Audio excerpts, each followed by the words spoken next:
What's up, Foot Clan? As we all get excited for the NFL draft that is fast approaching, that also means fantasy football is approaching, and you can still get in on the Ultimate Draft Kit for the lowest possible price. Head over to ultimatedraftkit.com. This is what we spend the entire offseason building up: 100+ video profiles, our tiered rankings, everything you need to know to get ready for the draft, including the app that just gets sexier and sexier by the day. Get in on it. Lowest possible price right now, ultimatedraftkit.com. Hey, what's up? This is Justice Hill from the Baltimore Ravens, and you're listening to the Fantasy Footballers Podcast.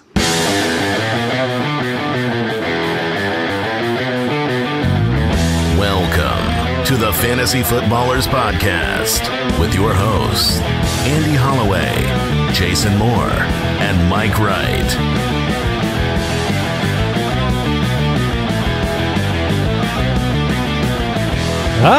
Welcome in. So excited to be with you, the Fantasy Footballers, Thursday, April 9th. Andy, Mike, and Jason. We got a wonderful wide receiver show today. Oh, killer alliteration. Thank you, Mike. I'm glad you noticed. I did not notice that. That was well done, both of you. Quarantine check. How you guys doing? Any new developments in the, half acres, quarter acres that you're currently allowed to live inside of? I've started to give myself a 10:30 a.m. deadline for brushing my teeth. That's really wow. Wow. It's just one of those things where it's got to happen. You got to have a deadline, or the day gets away from you, and next thing you know, you go, it's 4 p.m. and there's a problem. And so and so we're all about finding problems and fixing them. Problem fixed. Yeah, that takes a psychological toll when you have to brush your teeth at 4 in the afternoon and just you don't feel good about yourself. You just lost. I can't believe you still do it at 4 p.m. I'm throwing the hat in on that one. I'll do it tomorrow. That's when I just go to sleep. I say, Sure. well, I'm this far gone. Good night, Napski. Yes. I celebrated my 14th wedding anniversary. Congratulations. Oh, and we celebrated by staying home. Okay. that sounds cool. Now man. I saw an Instagram story, Mike. You can follow all of us, by the way. Instagram.com/fantasyfootballers. Mike is at FFHitman, Jason at JasonFFL. I'm at Andy Holloway. But I saw a post. Now, you did not go and purchase a bouquet for your wife. You picked a bouquet for your wife. I did. Now, where did you find said pickable flowers? My backyard. Oh, okay. All right. Look, man, you got to use the resources you got. So I grabbed the scissors, I had it out, and made myself a bouquet. I think I speak for the Foot Clan when I say I'm most impressed that you have a bunch of flowers in your Yeah, backyard. me too. I was surprised. Look, You ruined her garden. Her whole garden is torn out. Like weeds that had cropped up. Got a bunch of dandelions in your bouquet. Hey, they count, right? Yeah, you're not in quarantine. It always counts. All right, here's the quick question of the day. By the way, a quick reminder as well. A live AMA, we're doing it on the forums this Friday, April 10th at 11 a.m. Pacific, 2 p.m. Eastern. You can navigate yourself over there by going to footclanhelp.com. Jason is committed to answering every question over there. Thoughtless. So he's Fearless. making a face right now as though he regrets that commitment on Tuesday maybe, but we'll see. Footclanhelp.com, post a I question. dare say he doesn't remember saying that. No, I remember. I have all mild regret. But look, here's the thing. I don't have all that much going on. So wait a minute. You're available. Wait a minute. When is it? What day? Friday? You do have, I know you have stuff Oh going no, on. that's April 10th. That's Final Fantasy VII Remake. Abandoned ship. I won't Sucker. be there. The AMA is Go canceled. to footclannohelp.com. I'll be watching Trolls. I will be playing Final Fantasy. I will be singing Hamilton live. And Hamilton, yes. April 10th's a big day. We've got No more questions. the AMA and all of those events. So footclanhelp.com, check it out. Quick question of the day. What is Devin Singletary's ceiling for 2020? Ooh. Go ahead, Jay.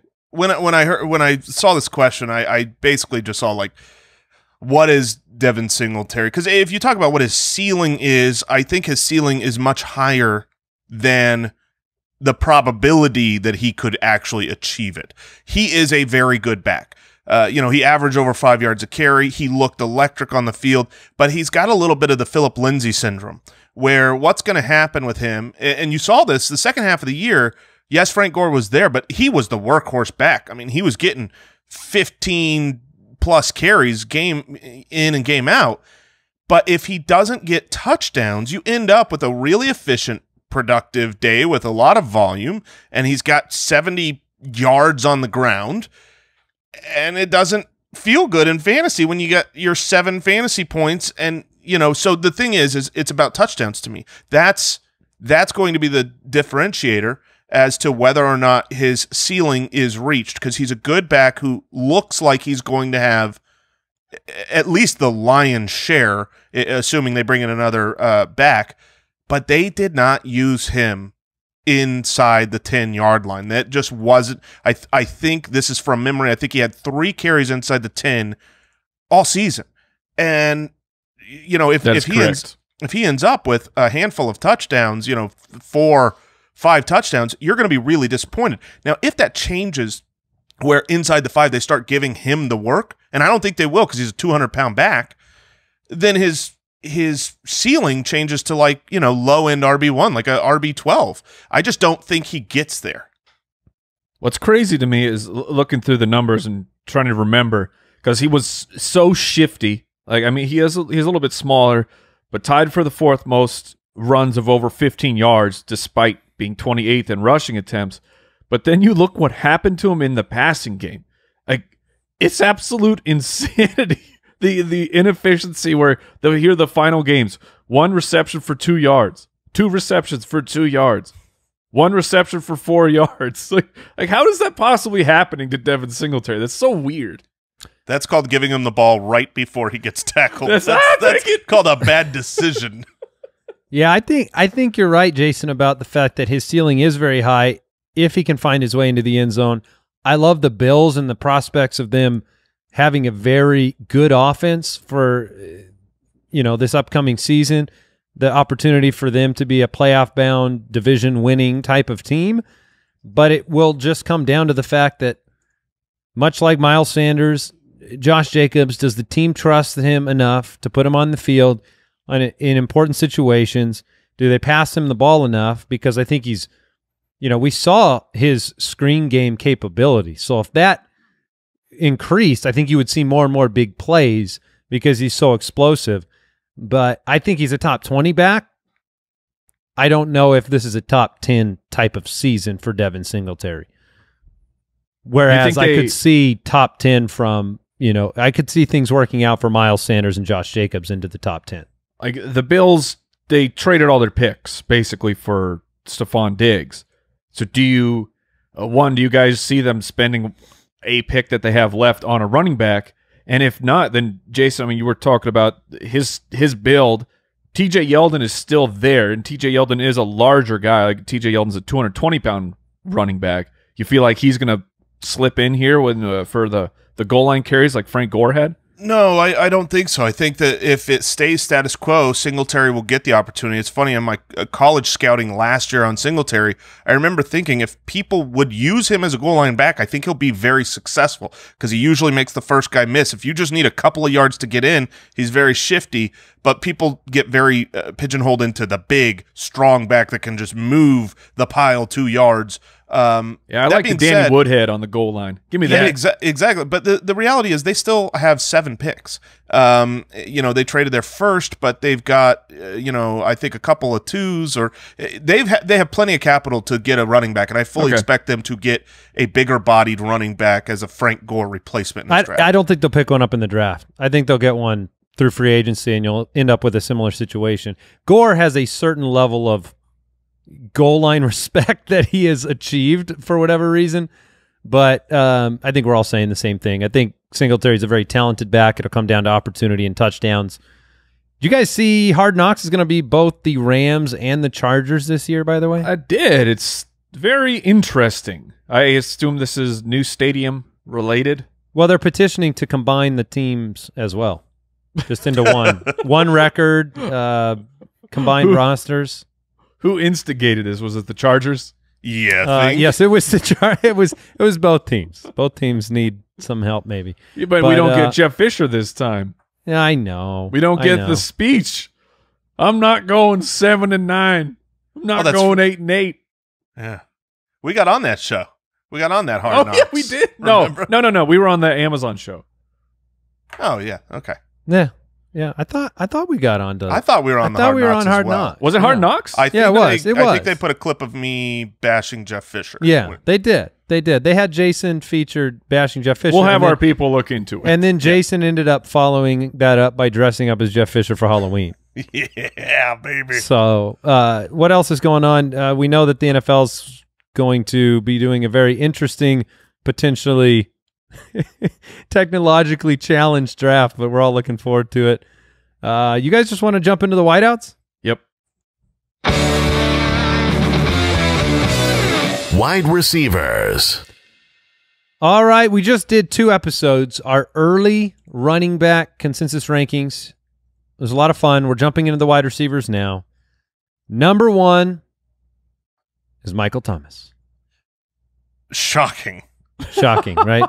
I think we know what Michael Thomas managed to do last year, break the all-time receptions record, 149 receptions, 1,725 yards, 9 touchdowns, 185 targets. Yeah, it's ridiculous. He was incredibly consistent, and he did it in a season in which he did not have Drew Brees for the full duration, which is incredible. And he was still great with Teddy. Yeah, he was. He wasn't the same level, but he was good. And we've heard that stat that, Michael Thomas would have outscored Odell Beckham Jr. if you only counted his home games. That's how good of a season Michael Thomas had. But I did want to go look at the previous reception leader, Marvin Harrison, and his special season, because I was curious about where Harrison went after that point. Sure. We've and it seemed familiar to me in the sense that we've seen the 50 touchdown years from whether it's Mahomes, Peyton, Brady, and then, these are very special seasons, but they're record-breaking seasons. And last year you saw targets for Michael Thomas jump from 149, 147 to 185. So that's a very significant jump. And then I look back at Marvin Harrison's record-breaking year. He had 205 targets that season, which is incredible, 143 receptions. But he dropped from 142 receptions down to 94 the next year, and he actually never, despite having another 10 years or whatever it was, he actually never broke the 100-catch mark again. And I'm not saying that Michael Thomas is going to imitate that, but that's more of, not a reflection on the talent, but just on the reality of breaking records, special seasons. We know his catch rate is ridiculous. He's been at 82.5% averaged over the last 2 years with Brees, and I don't expect that to change at all with Brees back. Over the last 2 years, that's the highest catch percentage of any wide receiver with over 100 receptions. I looked at the same thing, Andy, because I wanted to see if there was any trends we could glean from that. But there are guys like Antonio Brown, Julio Jones. You can want to go back even a little bit further, like Chris Carter. Guys sustain their high level of receptions. It happens. And so I was trying to figure out, okay, how is it possible if Michael Thomas doesn't hit that mark? Let's try and be the devil's advocate at least. And the question is brought up of Emmanuel Sanders is now on the team. What does he do to this offense? How many targets does he absorb coming in? Because as soon as he was traded to San Francisco, he took 27% of their targets. Now, a very different team, but I'm saying Sanders was traded in the middle of the season, and that was the target share that he commanded. Now, on the Saints, last year, Michael Thomas was insane. Alvin Kamara, near 100 targets, and Kamara will be there again. It's the third option. Last year, it was Jared Kuek, who had 11% of the targets. Still funny, by the way. Yes. It's really hard to give it. I don't understand what's funny. Jason is the best at throwing it out and moving away unfaced. Jared Kuek. So 11% of the targets. 2 years ago, when Michael Thomas was still insane, Ben Watson was the third option, 9%.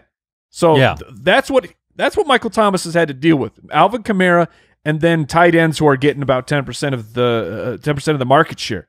What happens if Emmanuel Sanders goes in and he's at 15%? I mean, that. Then Michael will do some Thomas is damage. he's still a top 5 wide receiver. That's the certainly. answer.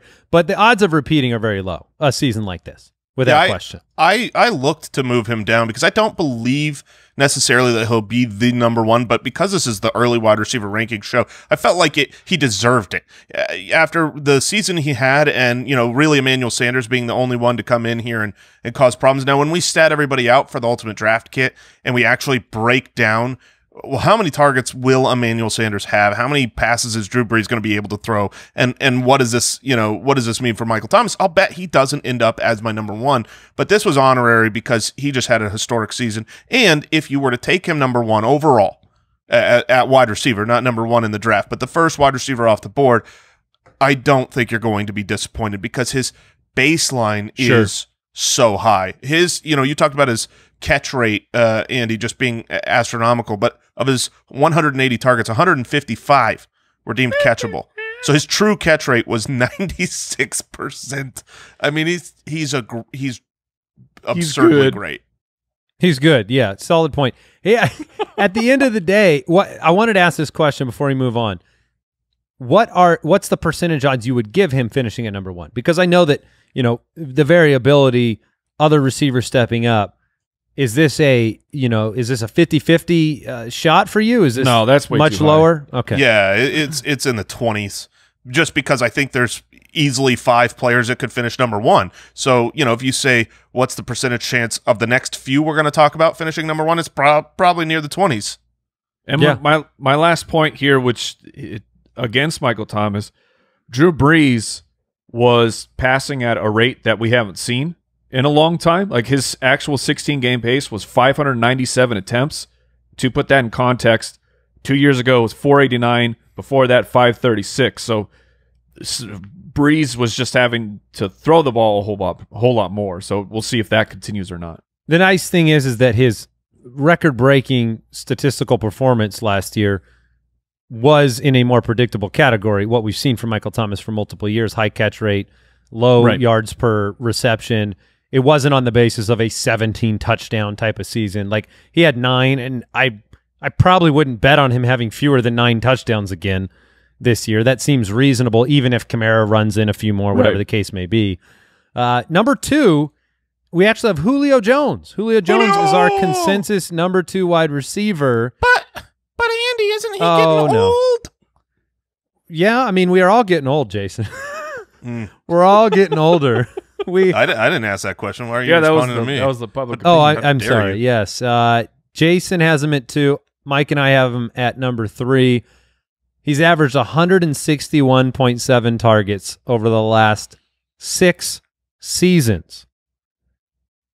I don't know if we need to tell you about Julio Jones. I think we need to talk about whether this continues on the basis of that inquiry from the voice of public opinion, which is, is there any cause for concern, regression, those type of things?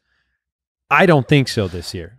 No, I mean it's just a matter of when he falls off. At some point every receiver is going to fall off, including Julio Jones. Is that this season or is it not? And I don't believe it is. Nothing on the field seemed like it last year. He's got the big money contract. They need him now as much as ever. They lost Austin Hooper, and yeah, in the 2 games without Hooper, Julio had down performances in fantasy this last year, but that's not predictive in the slightest.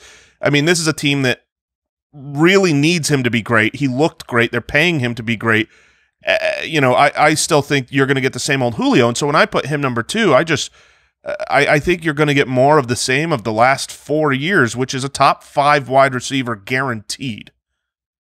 Yeah, that's what I was going to throw out is I haven't seen anything from Julio that I expect that the play will fall off.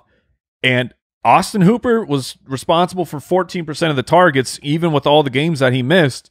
So is it possible that we see Julio Jones back at the 170 target range again? And I think that's in the range of outcomes. This isn't just Hooper's all of Hooper's targets are going to Hayden Hurst, like lock that in. Like Julio could actually see even more volume than he did last year, which is because he's done it before. It's just insane to think about the things that he has accomplished. Julio Jones, since 2015, has finished as the wide receiver 2, 6, 5, 5, and 3.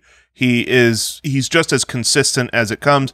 We lament he's also he's not getting hurt anymore. I Well, know that's been the refrain. He's getting hurt. He just is playing. Okay, but that's fine. I'm cool with that. If you finish at 5, 5, and 3, and then you're quote unquote getting hurt, and he's missed one game in 3 seasons. I mean, that's not. We don't have to go to the same song and dance with Julio that we have in the past. He may limp his way out there, but he's limping his way to wide receiver 5, 5, and 3 is all I'm saying. All right, let's go ahead and jump into our third wide receiver here. Before we do that, I want to thank today's sponsor. Oh, it's a wonderful, wonderful friend of my family. That's Hello Fresh. Mouth-watering seasonal recipes, pre-measured ingredients, delivered right to your door with HelloFresh, America's #1 meal kit. They make cooking at home fun, easy, and affordable. And we were kind of talking about this before the show. It's just been great getting the HelloFresh. We do it 3 times a week, and it's some variety. It's fresh produce. It's fresh ingredients. It's something different than I can't have peanut butter and honey every single time. Let's say there's only so many chicken nuggets a man can eat. That's what I'm saying. And they cut out all that stress that comes with meal planning, because the other side of the coin is I've got to figure all that stuff out and go shop for it. Not the case with HelloFresh. They cut all that stress out. You can enjoy cooking, getting dinner on the table in 30 minutes or less, maybe even 20 minutes for some of their quicker recipe options. And there is something for everybody. You got low-calorie meals, vegetarian, family-friendly recipes. Our kids eat it. That's not a foregone conclusion with most meals, but our kids really, really enjoy it, and they can help you eat more sustainably as well. To learn more about HelloFresh, go to HelloFresh.com. Very easy, HelloFresh.com. All right, I want to talk about number 3 here. Davante Adams. Davante Adams. Last year, marred by injury. Yeah. Not the only time that's happened to Davante Adams. He actually hasn't played a full season in quite a while. Missed games in 3 straight years. Has been great on a per-game basis. I think there is no doubting the talent and ability of Davante Adams being the #1 target for Aaron Rodgers. You know, you talk about the identity of the Packers transforming a little bit. Aaron Jones' big year, but pass attempts have been at the same level for Aaron Rodgers for the last 3 years. So, you know, I think we all acknowledge Adams is a great receiver, but will he stay healthy for a full season, or will he, you know, and that's a tough thing to predict. Yeah, it is hard to predict, but I think there are certain types of injuries that are scarier than others. And I'm not really scared off of Davante Adams' injury history. You know, you say he's missed some games, or you know, it's been a couple of years since he's played a full 16. Well, he played 14 and 15 in 2017 and 2018. Yeah, the Julio season, the old Julio season. Exactly, and in those seasons, he still finished 14 and 3rd overall. He's a guy who's clearly a touchdown machine with Aaron Rodgers. Those first couple of weeks in the new LaFleur system, Davante Adams wasn't as involved. I remember week 1, week 3, people were thinking, oh no, Davante Adams is toast. From that point on, the rest of the season on a per-game basis, because he missed a chunk of games in the middle, he was still the wide receiver 3 in a points-per-game basis. So he was the same Davante Adams that was dominating in 2018. In 2019, I think he has as good a chance as anyone else of finishing, you know, as the #1 wide receiver. Obviously, he would need to play 16 games for that, but I'm just not scared of his specific injury history. I'm not either. I'm all in. I'm back in on Davante Adams. He's still the #1 option. He had double-digit targets in 8 of the 12 regular season games that he played. Both playoff games for the Packers, he had double-digit targets. Like, he is the man. And when he was on the field, he still was producing. There's, like, if there is a dip on Davante Adams, I'm happily buying that. And it's I'm just thinking it back, when we're researching all these things, remembering what happened, because I had Davante Adams in our league of record, and it felt mostly bad, but that's because week 1, which leaves a huge sting on your back. If someone comes out and they have a bad week 1, you feel that for a lot of the season. Then the first game back from the injury, after missing a whole bunch of games where he was injured, he was bad when he came back that first game. So that also felt bad. So there's just like these narrative things that I think will leave lasting fantasy burns on some players, which could cause Adams to drop a little bit where I think he belongs. Like, I have Adams as my number 2 wide receiver right now. Yeah, I think that we've spent a lot of time on this show talking about the Packers offense, Matt LaFleur, Aaron Rodgers and his transformation. He's not the same fantasy producer that he used to be. And well, he will be now. They got Funchess. Sure. Yeah. But Adams fits into that category to me of being that target hog of when Evans was alone in Tampa Bay to an extent. And we've seen, I think they'd love to have more options than Davante Adams for Aaron Rodgers. And I think some of the variability of these games where Aaron Rodgers can disappear and they can still win brings a wider range of outcomes to Adams' potential fantasy output than years past, right? Because he did, you mentioned week 1, he finished 67th. He also had week 3 where he was 51st at the position. He had week 14 at 52 at the position. Those are not what you saw from Adams in 2018. So I think because of the transformation of the offense, you have a little bit of a wider range of outcomes. But when a guy is getting that level of target share, he's pretty safe for your offense. And last year, I know he missed a bunch of games, only had the 5 touchdowns. Generally, you can count on him for a lot more than that over the course of a full season. He was a double-digit touchdown guy 3 straight years before he got hurt last year. And if you think about, we've talked a lot about the Packers offense in relation to the unsustainability of Aaron Jones' touchdown rate. Well, yeah, it's not that touchdowns are just going to go away and the Packers are going to be a bad team. It's they might not all go to Aaron Jones next season. And so, yeah, I think Davante Adams, I will certainly be statting him out for double-digit touchdowns again. All right, number 4 on our consensus wide receiver rankings is Tyreek Hill of the Kansas City Chiefs. Number 1 overall fantasy wide receiver in 2018. Last year, injured, banged up, disappeared at times, didn't get the 50-touchdown season for Patrick Mahomes. Mahomes was injured. You did get to see a little peak at that same Tyreek Hill in a 5-week span from week 6 through 10, where he was the number 1 fantasy wide receiver by way of points, number 2 in points per game in that span. He's 26 years old. He's on the best offense in football, and there's a level of consistency with Tyreek Hill being a part of the Andy Reid offense, them returning 10 of 11 starters. I like that, and that's kind of why I have him statted where I do. I expect a great season from Tyreek. I'm not sure exactly what to do with Tyreek Hill, because he can be an absolute game breaker. We've seen that he can dominate for fantasy football. The hard part for me with Tyreek Hill is that after he came back, he had the injury problem, and he exploded. He was having monster games, but the Kansas City defense wasn't as good. And then the second half, that defense started to lock things down, and that's when Tyreek Hill was averaging basically 60 yards a game. And that continued all the way up until the Super Bowl is when you finally saw Hill have a game over 100 yards, breaking out of that 60 to 70 range. So while I'm happy to have Tyreek as my number 1 wide receiver, he won't be my first choice. I hope I'm making sense. Like if I've got Adams and Julio on the board, I'm not even considering taking Tyreek. He doesn't fit the avatar for your wide receiver 1 that you prefer for your team. Yeah. Is that what you're saying? Because he's less consistent than other receivers, he has big blow-up games, but he doesn't have the same target totals? Right.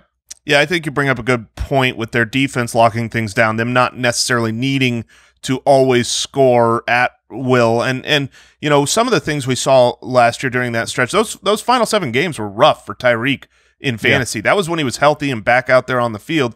And during those final 7 games, he was the wide receiver 41. But if I had to bet whether or not he's going to be, game scripted out, because every now and then you just have, oh, okay, Sammy Watkins got a 80-yard touchdown pass. Well, the drive's over. Nobody else gets fantasy points. Those things happen on the Chiefs.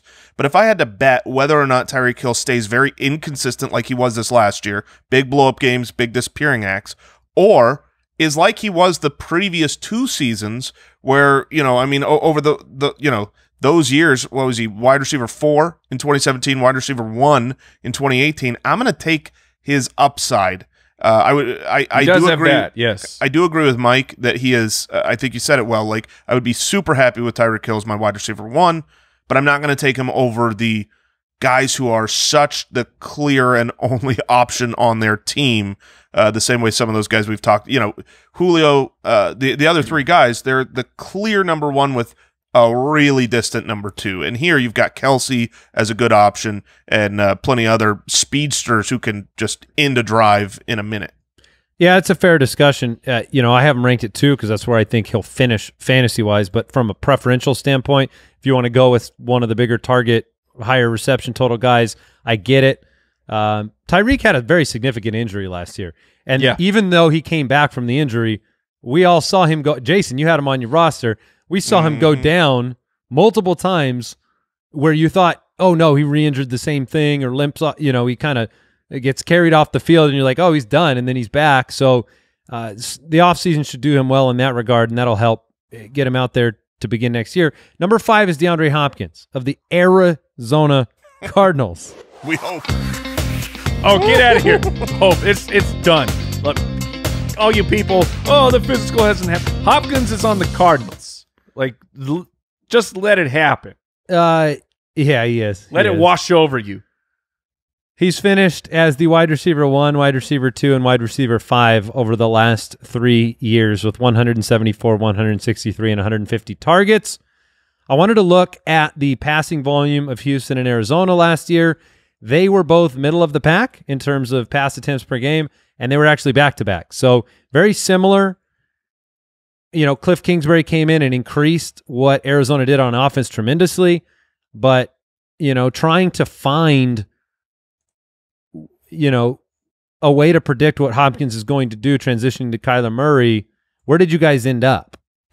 Yeah, for me, it was one of those things where initially you come over to the Arizona Cardinals, you assume he's not going to have the same target volume that he's had. And he's had that target volume not just with Deshaun Watson, but with like 150 quarterbacks in his short career. Because was Brandon Weeden part of that equation? Everybody was part of that equation. And it's Case Keenum. Lo and behold, when a quarterback is there, they say, that guy's good. I'm throwing him the ball. And if you really compare Christian Kirk and Larry Fitzgerald to the options at 2 and 3 that Houston had, it wasn't always healthy. But Will Fuller, I mean, who's the better wide receiver? Will Fuller, current Larry Fitzgerald, current Christian Kirk? There's a discussion to be had. Sure, I think Kirk and Fuller are probably not too different, right?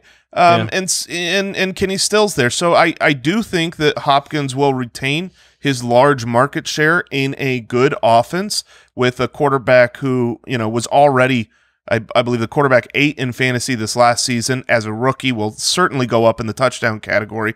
I've got him a little lower than you two have him, but I still think he's a top half wide receiver 1. Mike, 150 targets over under this year for Hopkins. That's what he had last year in 15 games. It's also the number he hasn't seen fewer than 150 targets since 2015. And you saw in Arizona, Larry was over 100, Kirk was over 100. I don't think that Hopkins can get to the 150 target area. Like, he will be the alpha of the wide receivers for Arizona, and I'm betting on the talent. And I think that some efficiency things can happen between Kyler, who's very accurate, and Hopkins. But he won't be seeing 150 targets. If you set the threshold, let's say over under 130, I think that's more in the line of it would be tough to make that call. There have been, we talk a lot about wide receiver switching teams, free agency versus trades. One name that did pop into my head when you look at upper echelon performances changing teams was what Brandon Marshall did a handful of times Marshall went from Denver to Miami, followed up 154 targets with 146. He was obviously the alpha. When he went from Miami to Chicago, he jumped up 50 targets from 141 to 192. He jumped up from Chicago to New York from 106 to 173. I think we all agree in a very unbiased fashion with every fantasy owner out there. We acknowledge that Hopkins is a target hog. He's going to demand the ball. 140, 150 targets, I think, is what you can expect from him. He finished as the wide receiver. You have him up there? You 140 to 150. Yeah, I think he could get close to it. But last year he finished at wide receiver 5 with 7 touchdowns on 150 targets in 15 games. So putting him at the 5, 6, 7 range feels like a very safe, conservative ranking, considering this was the wide receiver 1 and the wide receiver 2 in back-to-back years with higher target totals. Yeah, that was on the back of double-digit touchdowns as well. I don't think he'll have that in Arizona year 1 with Kyler Murray. So I think where we've got him here in that 5 to 7 range is perfect. Chris Godwin comes in at number 6. Godwin last year, first 6 weeks, best fantasy wide receiver out there, finished the year as the wide receiver 2 overall. You know, it would be easy to kind of glance at his consistency and say, well, his second half wasn't quite as good as his first half, but his second half was still really great. His first half was just unconscious. His first half was good enough that he still finished as the wide receiver 2. Yeah, his big games were that big. 24.2 fantasy points per game through the first 6 weeks. That's and 115 reception pace. It dropped down to an 86 reception pace over the second half of the year, and he was like 16 point something points per game. But he was obviously dominant. Now, it's rare, though, to have a brand new quarterback coming in to the system, and you look at what Tampa Bay did last year. They threw the ball almost 40 times a game. That was 4th most in football. Do we really expect Tampa to throw the ball that much again this year? And do you expect Godwin to deliver the same type of season? No, I think they're going to throw the ball less. I believe that they will have fewer passing yards total than they had with Jameis. They're going to be a better team, though, and maybe a few more goal line opportunities. So to me, I obviously none of us have him up as the wide receiver 2, but he is in that slot role that was so coveted. Going into last year, there was all this hype of the Bruce Arians system and how he utilizes that slot wide receiver. Well, guess what? That came true. Guess what else? Tom Brady loves him. A Julian Edelman, Wes Welker type who's a great route runner, can just catch every ball that he puts on the money. And so I think Chris Godwin's going to be an excellent wide receiver next year. If the touchdowns could go up a little while the yardage comes down a little, maybe he will finish about the same. I took him down a few rungs here, but I would be happy with him as my wide receiver 1. What if, we agree that Tom Brady will not have infinite playing days, right? He'll be 43 when this season starts. So I don't think I can agree to that. I don't know what deals with the devil this man has made. He had his worst statistical season in a while last year. Yes, he did. So is there the possibility, and I don't want to put the fear of God into all Buccaneers fans with those new uniforms. I know they're expecting big things. But one of these years, the wheels are going to fall off the Tom Brady mobile. And that variability, does it factor into how you look at their pass catching options, or do you bank on the past when you look at a 43-year-old Tom Brady? Oof. Yeah, and that's the challenge. We know one person who wanted off or I should say, didn't necessarily want off the mobile, but didn't really try to keep his ticket, which is Bill Belichick and the New England Patriots. I know I know that Tom Brady's like, well, I'm moving on. I don't care about legacy, blah blah blah. But if Belichick believed that Tom Brady was 100% the answer, Tom Brady would be on the Patriots. That's what I believe. So maybe we buy into that. I think Brady has enough left, and it's such a good offense that Bruce Arians crafts for fantasy players that I'm with Jason that Chris Godwin, I would be very happy to have him as my number 1 wide receiver. Do you still remember noodle-armed Peyton Manning's final final season. Oh, Peyton Manning. that was when painful, man. When it After fell a off, 39 touchdown season, puts up nine touchdowns in 2015. he is the poster child for when it ends, it ends. He was so unbelievably bad. I think he tied for the most interceptions that year, despite not playing a large chunk of the season, and he also is the That was reason. rough. 9 touchdowns, 17 picks. Go on. Yeah, 9 touchdowns, 17 Dude, I forgot it was picks. that bad. Oh man. And I don't look. I think you guys are both right. I think Brady's got another season. You didn't see, I brought up Frank Reich scouting him, liking what he saw in film, but it will. I mean, it is going to happen at some point, Right. and it's going to be intense pain for all of the fantasy owners of all his weapons when it happens. That's all I'm saying. Oh, for sure. You've got to value the risk in your draft.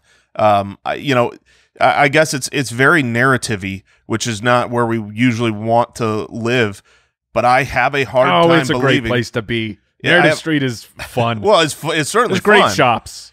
but I just have a hard time believing that Tom Brady will change teams and go to a new team and not do everything imaginable to be great at least this year. And it's hard to bet against the GOAT.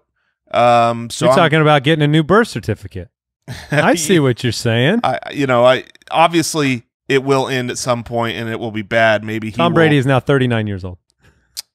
right. Something has happened. I mean, when Peyton went bad, he made Brock Osweiler a lot of money because Yeah, he did. Brock looked so good.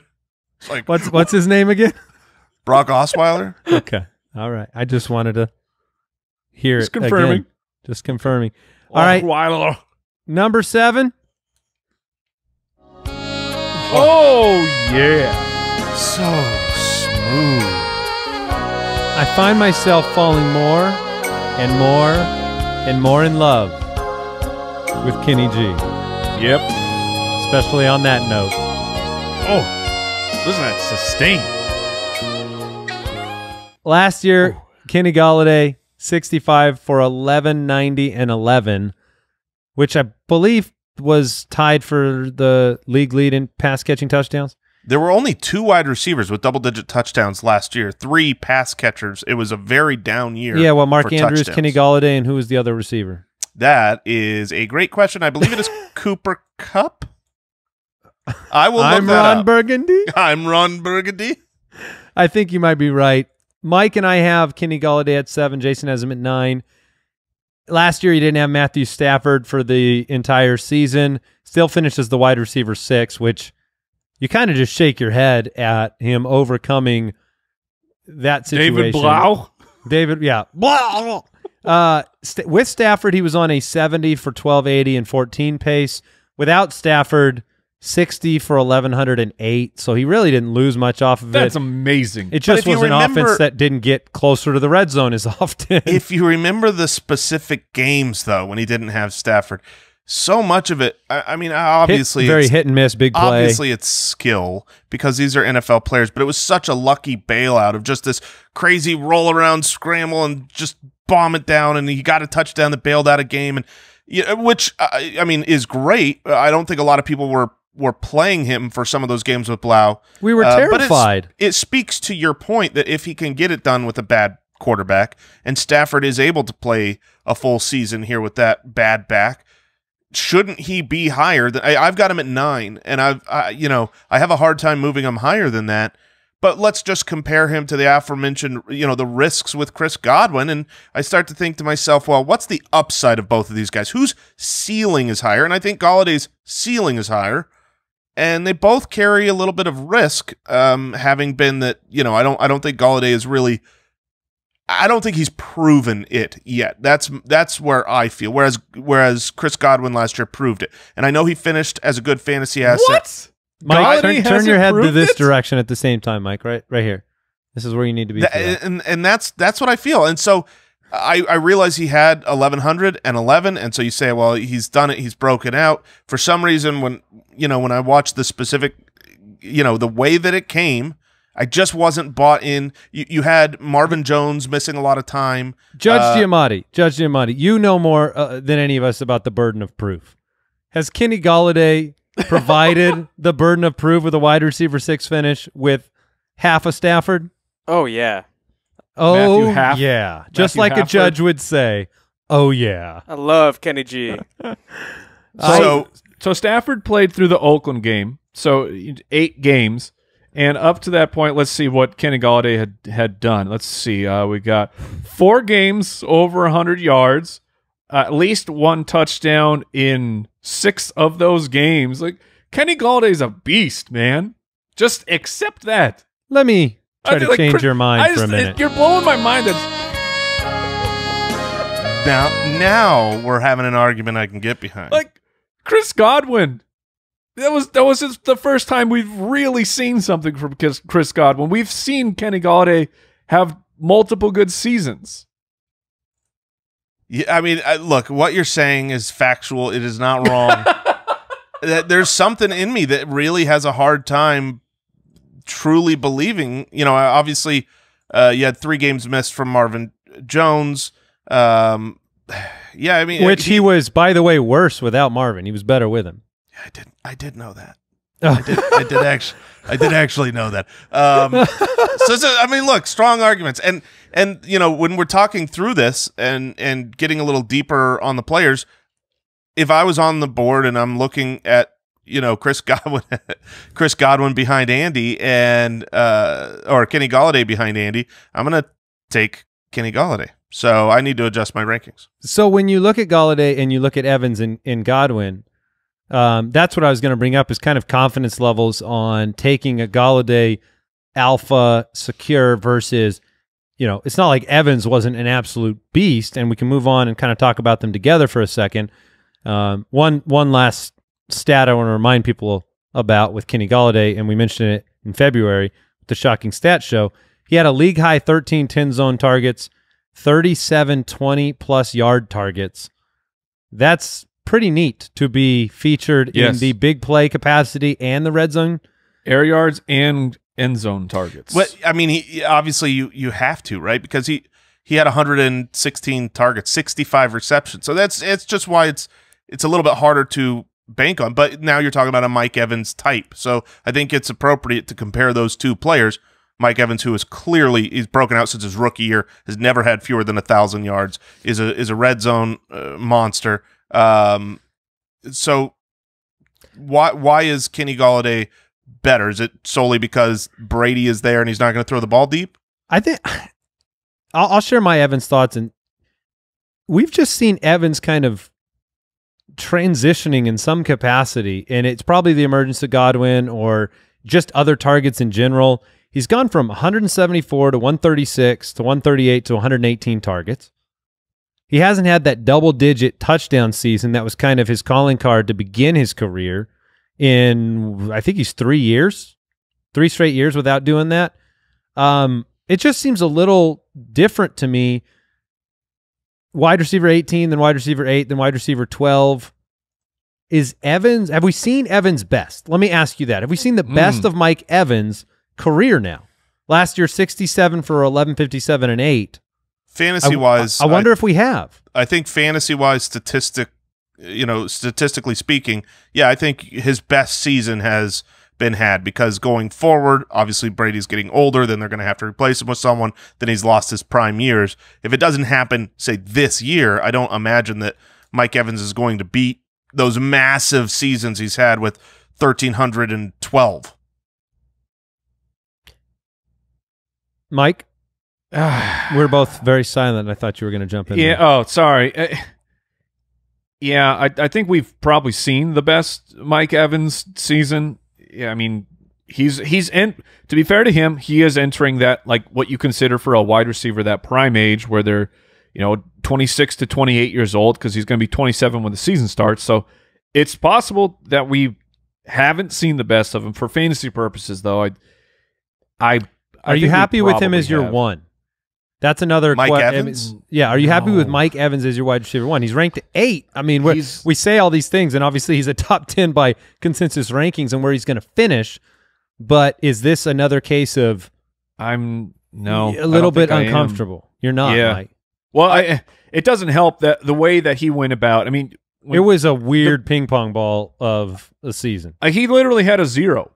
He had a game where he didn't catch a single pass. That seems unfathomable. Yeah, he shouldn't have done that. That was not really nice. rude, man. That was not a nice thing to do. But I mean, he started the season very, very poorly. Then he had 3 out of 4 games where he was a monster, and then mixed in that sandwich was the game with no receptions. Then a number 1 finish, a number 2 finish, and then it was just meh from then on out before the injury derailed the end of the season. So maybe it's just last season's impressions on me, and I'm trying not to let that be the influencer, but I don't feel comfortable with Evans as my number 1 wide receiver. No. I don't. I'll speak to this. I don't really like having my number 1 wide receiver be one of those 65 catch players, whether it's Golladay or Evans. I think the reason I'm a little bit, over this offseason, I've talked up Mike Evans, is because I don't believe you'll have to draft him as that. I think people were burned last year by how his fantasy production came.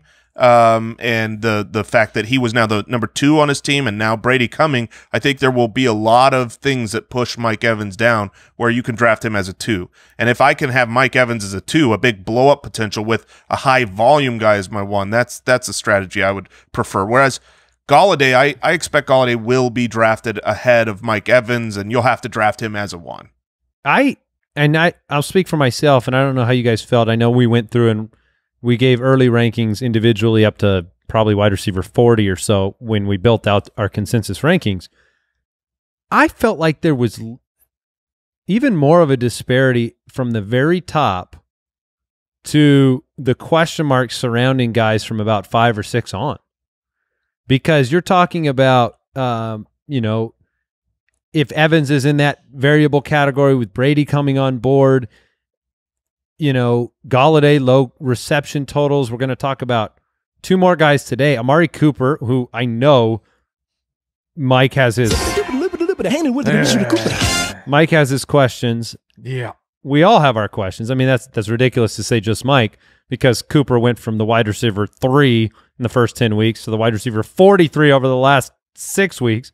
But even DJ Moore sitting at 10 on our consensus rankings, that's where you start to see us individually have a wider range of opinion about these guys. I just feel like I have a little less confidence in the upper echelon wide receivers this year than I did last year. Am I alone? No. I had the exact. You're speaking my thoughts as I went through and ranked these guys. Once you got to 8, 9, 10, it was one of those things where I was looking at wide receiver 16, 17, going, man, who would I take here? A wide range of guys saying this guy could be better than DJ Moore. But eventually you've got to rank them. It's probability. That's what the rankings do. Yeah. So, when we talk about Amari Cooper, everyone wants to know how low does Mike have him ranked, because Mike is not a believer, but Mike is going to say the 100% right thing. I'll cede the floor. As he cedes the argument of where he's got him ranked. I have Amari Cooper at 10 because just like last year, I concede the fact that Amari Cooper will probably, in the final rankings, be a top 10 wide receiver. He might be a little bit higher, but every single year, it was really funny to see another analyst express these thoughts, and then maybe he took it too far on Twitter, got really, really mad at him. You didn't just call Rex Ryan an analyst, did you? I did. Oh, okay. What would you call him? I don't Former know. A Rex Ryan? He's in his own subspecies or something. We have a host. We have an analyst. Here's Rex Ryan. That's right. And he's That's awesome. what I'm saying. Yeah, I'm not. What did he do? He called him a turd. Yeah. How many times do we call guys turds on this show every day? It's a lot. And by guys, I mean Adam Gaze. But whoa, hey, he's just the creator of turds. Oh no, he creates fantasy turds.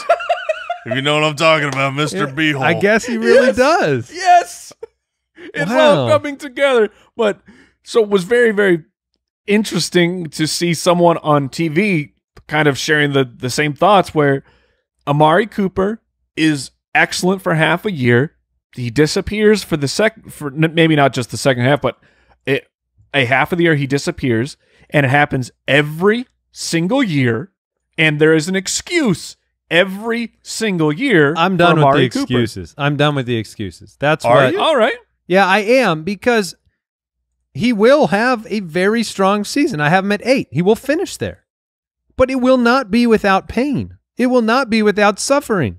That is the Amari Cooper experience. And if anything, Rex Ryan pointed out the truth that he did it in 2 different places.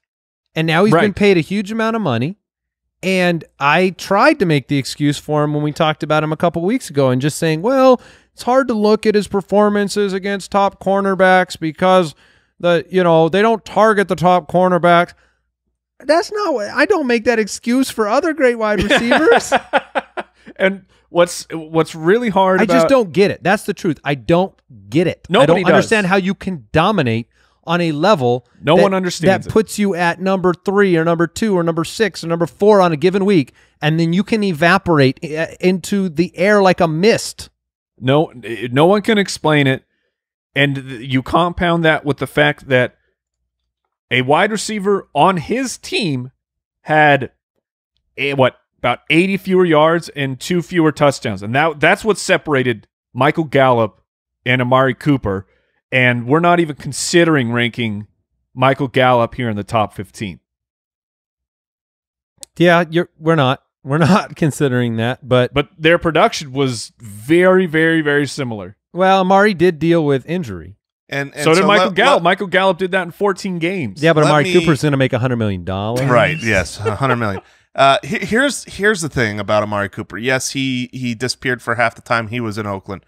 We remember he was traded in 2018 to the Cowboys, and when he was a Cowboy, he never really disappeared. I mean, he had one bad game. All wide receivers Because all he had of already them, not Michael disappeared for the Thomas. first half. Like, he had already Sure. done it.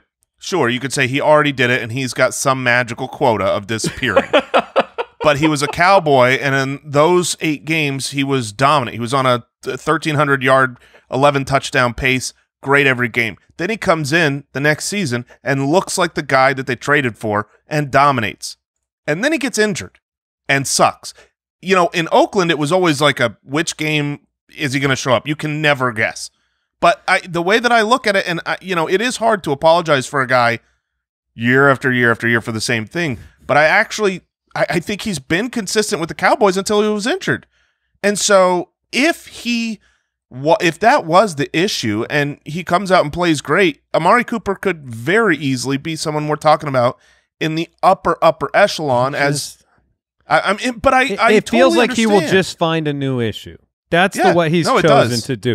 And Brooks brought up, maybe he truly can't play through injuries like other elite wide receivers do. Maybe he's active on game day, but he can't play through them the same way. Maybe the team had him go out there and be a distraction. Maybe. But maybe he's got a twin, and the twin's not very talented, and the It's twin like has to come in, and they switch It's the prestige. They switch the glasses, and then the there's twin 2 goes Amari in there. Coopers. It's the long con. Is that what's going on? Yes, That's what it's I'm the saying. prestige, man. Here's the deal. You want to talk about his twin, fantasy-wise, Oh, no. success-wise, you take Michael Crabtree, you take Michael Gallup, you take the number 2 because they come cheaper and they're more consistent. They're better fantasy options back in Oakland and here with the Cowboys. I mean, Gallup won't cost you anything that Cooper costs you, and he won't be far off. So You're probably right, and it's so how I would have approached it if he had not just been paid like $100 bazillion. yeah. Like, that is distorting my view a little bit, which is narrative, not production. But The total snapshot here of Amari Cooper and his twin, week 5, 226 yards, a touchdown. Week 6, 3 yards. 3 yeah, yards. that's not as many. Week 7, 106. How does that happen? If you are a $100 million wide receiver, how can that ever happen? Well, he wasn't a $100 million man yet. That's a fair point. Now it's all gonna get fixed. Hey, why aren't you talking about this with Mike Evans? I mean, he had the 0, so Isn't he, a disappearing act? That's what we were saying. Is If you do that I'm not for comfortable multiple with Evans years, as my one. Yeah, if you do that for multiple years at a time, then you start to get people calling you a turd. That's what happens. All right, DJ Moore. We'll close out our top 10 consensus rankings. DJ Moore, this illustrates the point Jason and I were talking about. DJ Moore sits at 10. I have him at 13, Jason 12, Mike 9. DJ Moore sits at 10 with Teddy Bridgewater coming in at quarterback, a new offense, a new coach. That tells you the landscape, I think, exists right now at wide receiver. He's ranked at 10. He had a solid season, but in 15 games was the wide receiver 18 last year. Yeah, I mean, you're always trying to So get that guy's at 10? You're trying to get a guy's blow up before it happens. Obviously, if you got Chris Godwin last year, you were really ecstatic about that. But if you pay for Chris Godwin this year, well, he has to replicate that, and maybe, and he hopefully will. But you're not getting that discount. Whereas I feel like dropping him lower than what I have him right now. Just thinking about this, because So- right now DJ Moore, wide receiver 18 last year, has a new quarterback, a new offense, and Robbie Anderson involved in the offense.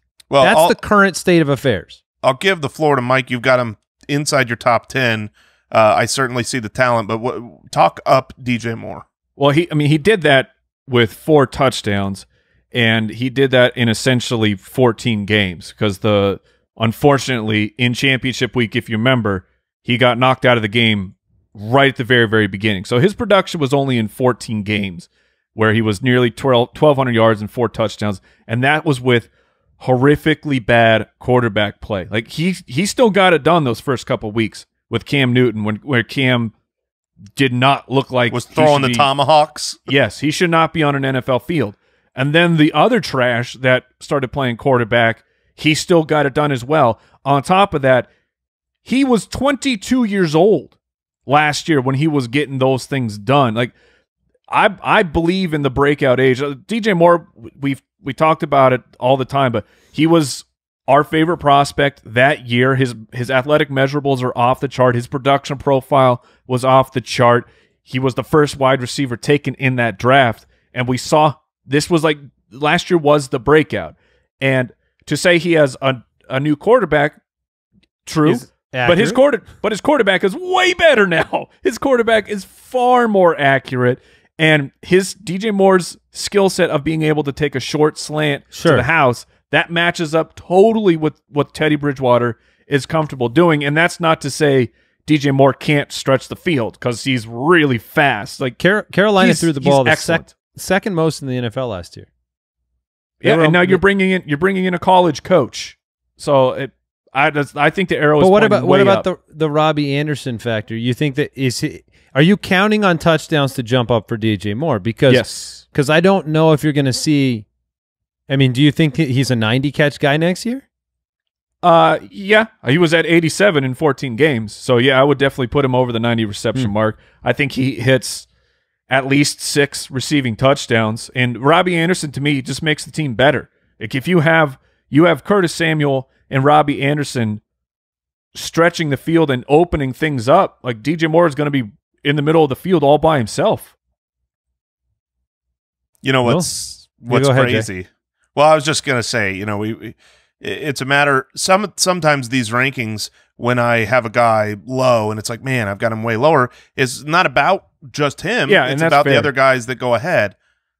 But there is a name that we are not talking about on this episode. We'll get to him quickly on the next episode. That I'm sure some people are out there going, "What? Where's the superstar? Where is the catch? Where is he?